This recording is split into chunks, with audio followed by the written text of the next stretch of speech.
What if Billy Joel fronted a bluegrass group? That's the unlikely scenario we'll be taking a look at on this week's What If, How, When, Why.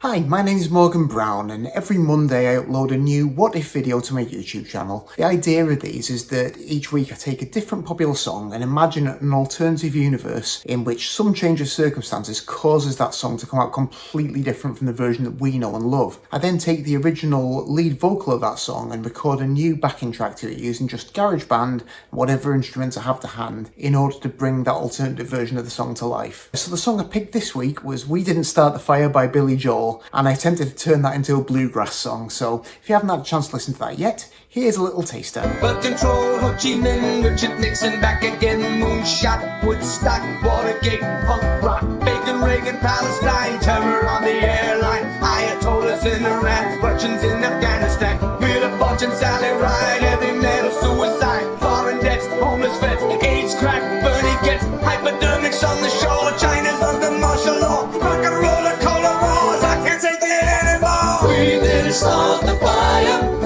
It was always burning since the world's been turning. We didn't start the fire, but when we are gone, it will still burn on and on and on and on and on and on and on and on. Although Billy Joel's music has been just there for my entire life, it's been in the background everywhere you go on the radio for so many decades, he's never someone who's particularly piqued my interest. I can tell he's talented. I like a bunch of those hit singles. Somehow they've never filled me with enough interest to want to go out and buy the albums and really investigate the deep cuts and all that stuff. And I kind of feel like I'm probably not alone with that. He's one of these artists who has an absolute ton of really well-known radio hits, but I think there's probably only the hardcore fans who really know those album tracks. And thinking about this, it kind of made me start thinking about why that might be, and it all kind of comes down to that awful buzzword that I keep coming back to on this channel, authenticity. The artists who you want to buy albums by, who you want to kind of really get deeply into and who you want to sort of know everything about, are generally the ones who, whether rightly or wrongly, you have a feeling that you're hearing something genuine and authentic from them. You feel like their records have some real depth and they're telling you something that you can't experience anywhere else. And I don't know if that's really the case with most Billy Joel records. Going back to his early career, kind of started out in pretty serious, credible rock circles. After doing some session work, he got his real start as a recording musician in his own right, as a member of a pretty interesting psychedelic blue-eyed soul band called The Hassles, who released a couple of albums in the late 60s. And they were pretty cool, to be honest, but never quite managed to break through to any real level of success. Then he and the drummer from The Hassles split off and formed a duo called Attila, and they made just one album. It's one of these albums that in decades since has become the subject of a great deal of mockery. It does have a fairly ridiculous cover, but it's actually a pretty interesting record. Heavy drums and kind of heavy, distorted Hammond organ playing this pounding, epic blues rock. It's actually kind of cool, and in a way feels sort of ahead of its time when you hear some of the sort of minimalist, bluesy kind of rock that bands like the Black Keys or whoever have done in more recent years. It feels like a bit of a precursor to some of that. But yeah, I guess that was Billy Joel's second shot at being a serious rock and roller. Didn't really pan out, and eventually he gets signed as a solo artist, but it feels like as a solo artist, he's only really hit those commercial peaks when instead of aiming for that authentic self-expression, he's basically pastiching other people. Just so many of those big hits are him channeling other artists, whether it's, you know, Paul McCartney or Frankie Valli or Elvis Costello, whoever else. And he's incredibly skillful at it. That's the thing. He can just find the elements that make these people sound like they do and create his own song, working in those elements to just make these perfect gems of pop songs. But they always feel a little bit like exercises in creating that kind of song rather than Billy Joel expressing himself, if you know what I mean. Even We Didn't Start the Fire, which I'm doing this week, although it's maybe not one of the more obvious pastiches, it's not like Uptown Girl, which is such a Four Seasons moment. It's still basically kind of a Born in the USA Springsteen song with maybe a little bit of It's the End of the World That We Know It by R.E.M. sprinkled in there. I guess that came out a couple of years before, and it's got that relentless sort of list-like lyric going on in there as well. So here's an interesting one, like a really gifted and enduring pop songwriter, but I kind of feel like you'd be hard pushed to pin down what the Billy Joel style is. He's a chameleon, he's a really gifted chameleon, but just seems to have been destined to always be doing a really good impersonation of songwriters who are somehow just on that next level. And I've seen interviews with him over the years, and you do always get the impression that although he's obviously had a great career with a lot of spectacular success, I always get the impression that he's just a little bit resentful that he never got to be that rock and roll guy who just has his own sound. For all the different styles that he's pastiched, and I must admit I've never done a deep dive into Billy Joel's albums, so there's probably a bunch of stuff I've missed, but as far as I'm aware, one style that he didn't ever delve into was bluegrass. I mean, I love bluegrass music. I kind of grew up with it. It was something that my dad was really into when I was quite little. He had a really good friend in the little village that I grew up in who was actually a very talented bluegrass banjo player, so he'd go around to his friend's house and play music, and when I was just starting to learn guitar, I'd get invited round to try and jam with him and see if I could keep up. So that's some of the first music that I ever attempted to play, albeit in a very primitive, super amateurish way. It's a cool genre of music, and I think it's one that quite often is misunderstood and misrepresented as well, partly due to the way it's been presented in other media. It's often used for soundtracking purposes to represent American antiquity or American kind of primitivism, a sort of backwoods hillbilly mentality. If you think about things like the use of Foggy Mountain Breakdown on the Bonnie and Clyde soundtrack, or the use of the Ballad of Jed Clampett as the theme tune to the Beverly Hillbillies and things like that, people tend to have this view of it as being this kind of very, very old, traditional, even American folk music, and it's not really the case. I think for a lot of folk, bluegrass and old-time music are one and the same thing. Their terms are interchangeable, and that's simply not true. Old-time American folk music and string band music, obviously, it's the foundation of bluegrass music, but bluegrass is a distinct entity in its own right. You can't say that it's folk music, really, because it's a genre of music that was created as a commercial music by professional musicians. And the genesis of bluegrass as a distinct genre can be traced to one man, really, Bill Monroe, who was the leader of the Bluegrass Boys, who obviously gave the genre its name. And what the Monroe Band did was take the foundation of these traditional folk songs, Scottish and Irish and English folk songs that had been popular among settlers in the Appalachian mountain region, old ballads, jigs and reels, but then he pressed that material into his own very particular and specific musical format, which melded these songs with elements of the blues and with jazz, and also elements of traditional church singing. So I think the jazz influence is particularly important to note, in the sense that although the content of the music might have been drawn from folk music, the actual form was very much like a jazz form, where you'd take a starting theme and each member of your collective would then solo and improvise upon it. So you start with a simple song or a simple melodic figure that is stated by the whole band, and then one by one the fiddle or the banjo or the mandolin might just take turns to expand on it and solo around it while the other members of the group provide an accompaniment. It's a very jazzy way of working, and you can almost really draw a parallel between the development of bluegrass and the development of bebop. Both styles of music that sprang from a simpler tradition but then imposed much more exacting standards of musicianship upon it, and it really took the complexity and the virtuosity of the improvisation involved to whole new levels, to the point where these kinds of music that have their roots in folk music, they're no longer the music of the people. It's not something that anyone can just pick up. It's really only the top level professional musicians can really cut it. So in that respect, this style of music that the Monroe Band was developing was pretty groundbreaking and forward-thinking, but in some other respects it was really quite traditional and conservative.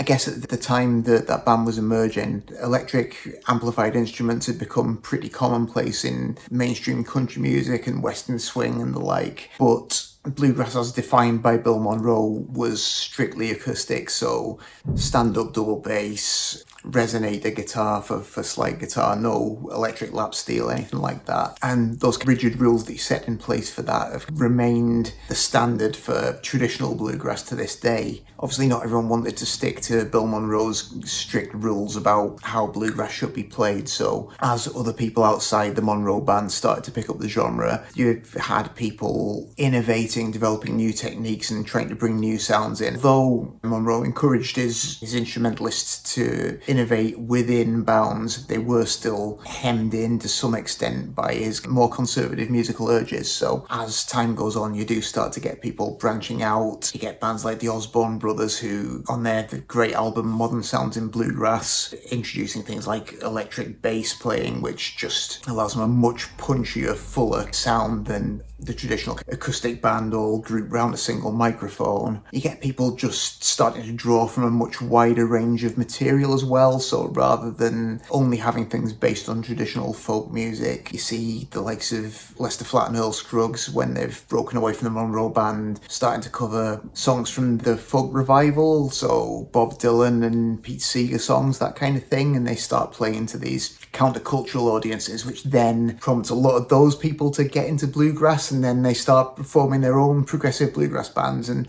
so it continues to the point where in the 21st century, bluegrass covers a much broader musical base, from quite experimental stuff to really quite commercial stuff. I mean, I've definitely seen the likes of Alison Krauss and Union Station having mainstream pop hits with what is essentially still a traditional bluegrass lineup, just some edges smoothed off and some catchy material to sing. It's really nice to see it still thriving. It hasn't become a total museum piece. There are still young people who want to get into the music. There's still great young performers who are doing really exciting stuff. I mean, one of my favourite records the last few years was that second album by Molly Tuttle and the Golden Highway, which I strongly recommend checking out if you haven't heard it. It's just an absolutely wild bluegrass guitar shredder, so definitely check that out. But yeah, anyway, that takes us up to this week's alternative universe scenario. So my idea for this week was pretty simple. It was just that in our alternative timeline, it's 1988. Billy Joel's looking to shake things up for his forthcoming LP. He's been using the same band and the same producer for years and feels like things have got a little stale. So he brings in Mick Jones from Foreigner to produce instead of Phil Ramone, who's been using for a long time, changes the lineup of his band and starts recording, but he's still not really happy with it. Everything just sounds a bit safe and bland and bombastic and very 80s, and he's just yearning for something a bit more authentic, a bit more organic. Can't seem to get it with the people he's got on board there, so goes back to his hotel room a bit dejected, pops the TV on just in time to catch the start of an old episode of the Beverly Hillbillies, and he hears the theme tune starting up, and it's like a little light bulb moment just hearing that bluegrass banjo. So on a whim, fires everyone involved in the record, starts from scratch, just hiring a new band of completely unknown local bluegrass musicians, puts them together in a band. He names it the Moonshine Ramblers, and instead of spending a fortune on months in the studio, he just sets up the band around a single microphone. They record his new album, Stormfront, in a single day, and it's such a refreshing sound that it takes the world by storm, brings about a whole-scale revival of interest in bluegrass, and as well as taking Billy Joel's career to an even greater height, it also brings lots of great legends of bluegrass back into the spotlight, like Earl Scruggs and Ralph Stanley, so yeah, it's a happy story.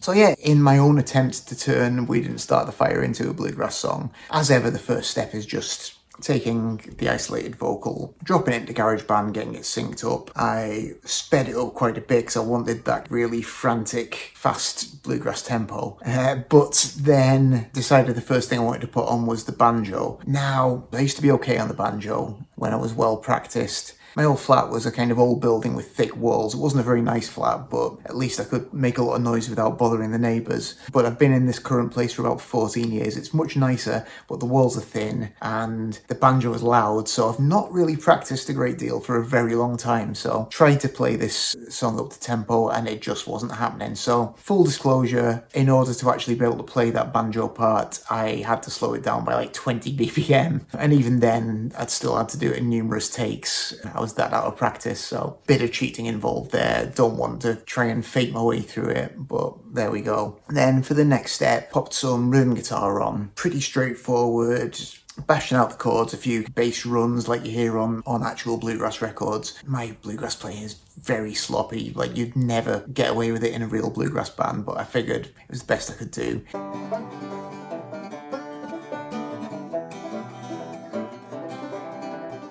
Added the couple of little bits of lead guitar that I did on a separate track. And then as a third guitar track, just to play some slide bits. In an ideal world, I would have used a dobro resonator guitar for that really authentic sound, but I don't have one. So just tuned the same guitar that I used for the other ones to an open G and played on my lap with a slide just to try and make it sound as much like an actual dobro part as I could. And then the one other acoustic instrument I popped on there was a mandolin, which mainly plays just a kind of choppy chordal accompaniment, but there are a few little bits of counter melodies that are worked in there, and then a little lead break near the end as well.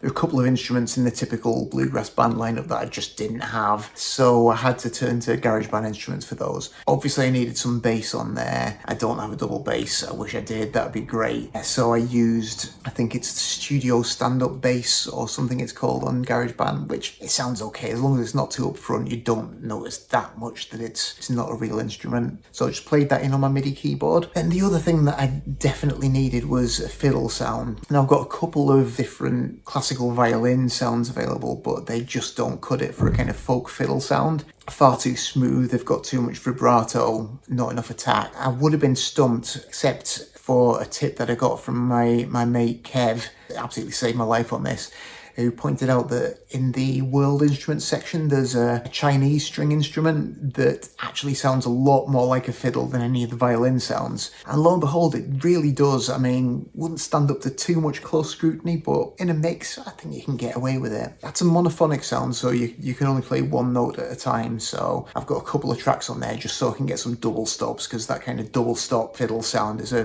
really big thing in bluegrass fiddle.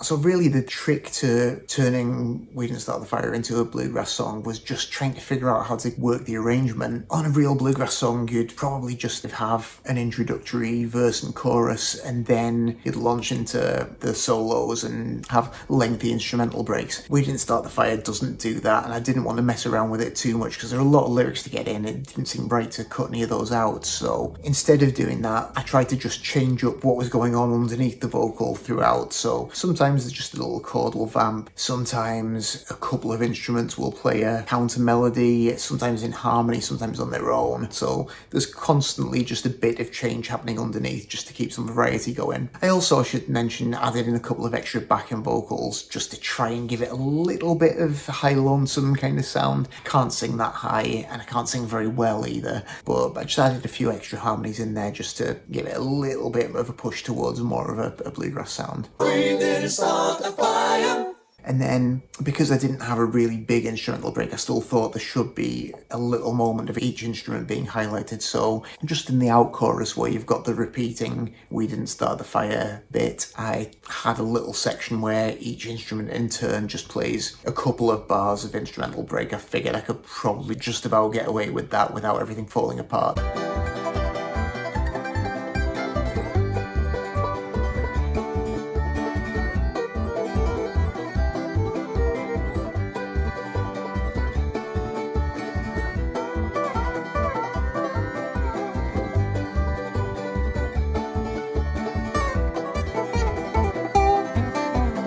And then for the video, as ever, the main basis of it is just a decent televised performance of Billy Joel doing the song back in 1989. For a backing band, I found some footage of a young bluegrass band. I should have remembered what they were called, and for shame I've forgotten, so apologies, but basically cut this bluegrass band in to kind of try and give the impression that they're playing the backing. The band that I mainly used didn't include a dobro, and obviously I've got some slide guitar on there which is representing a dobro, so to cover those bits I took a little bit of footage of Alison Krauss and Union Station and just focused on the dobro from those, just to make sure that was represented too. And then as a final touch, did a few of my usual mocked up posters just to pop Billy Joel and his Moonshine Ramblers in a few actual bluegrass festival lineups and things, just to suggest that they're actually part of that scene. So I hope you enjoyed it. It was really nice revisiting some of my own very early musical roots with this and trying to dust off some of these skills that I've been sadly neglecting for a good few years.